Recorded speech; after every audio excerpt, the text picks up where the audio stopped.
Mon nom est Jean-Michel Riverain et bienvenue au Cuisine Craft.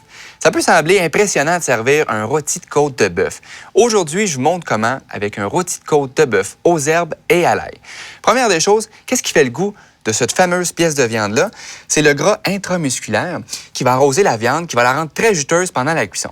Ensuite, il y a les os de la côte que vous pouvez demander à votre boucher de déjà prélever, sinon on va les enlever à la découpe à la fin. Ces os-là vont donner beaucoup de saveur à votre pièce de viande pendant la cuisson. Donc, moi, personnellement, je préfère les conserver.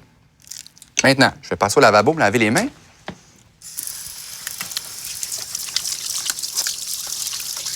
Donc, prochaine étape, je vais faire mariner ma pièce de viande. Alors, je vais utiliser une demi-tasse de vinaigrette crémeuse César et je vais badigeonner ma pièce de viande sur tous les côtés.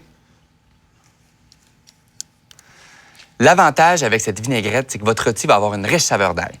Maintenant, je vais placer ça au frigo pour mariner pendant 1 heure.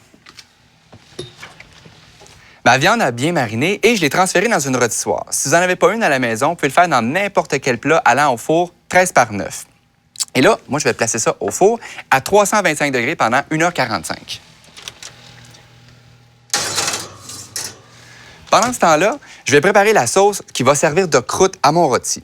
Alors, dans un bol, je vais mélanger 1/4 de tasse de vinaigrette crémeuse César,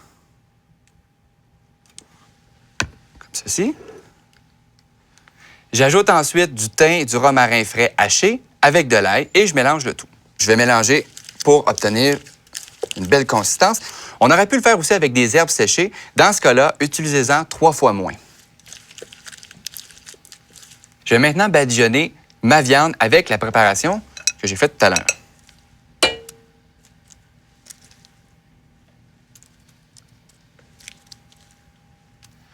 Cette sauce-là va me permettre d'avoir une belle croûte croustillante et va apporter beaucoup de saveur à mon rôti.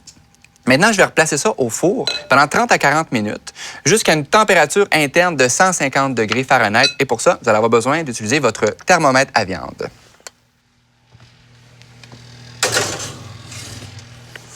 J'ai laissé ma pièce de viande reposer une quinzaine de minutes. Ça lui a permis de terminer de cuire et d'atteindre une température interne de 160 degrés Fahrenheit. Ça a permis aussi à la viande de se relâcher et au sang de bien se répartir dans la même pièce. Alors maintenant, on est prêt pour la découpe. Alors ici, nous avons les os qui se situent juste là. Je vais utiliser une paire de pinces plutôt qu'une fourchette à viande pour éviter de faire sortir le sang. Alors, voyez-vous ici, on voit le muscle qui est rond. On va venir faire une incision avec le couteau et on va passer le long des os pour atteindre le bas. Comme ça ici. Donc, j'ai la pièce de viande. Maintenant, au niveau des os, on peut les récupérer parce que bon, les côtes peuvent être belles en présentation et sont très bonnes aussi. Alors, on n'a qu'à passer le couteau le long des os, comme ça.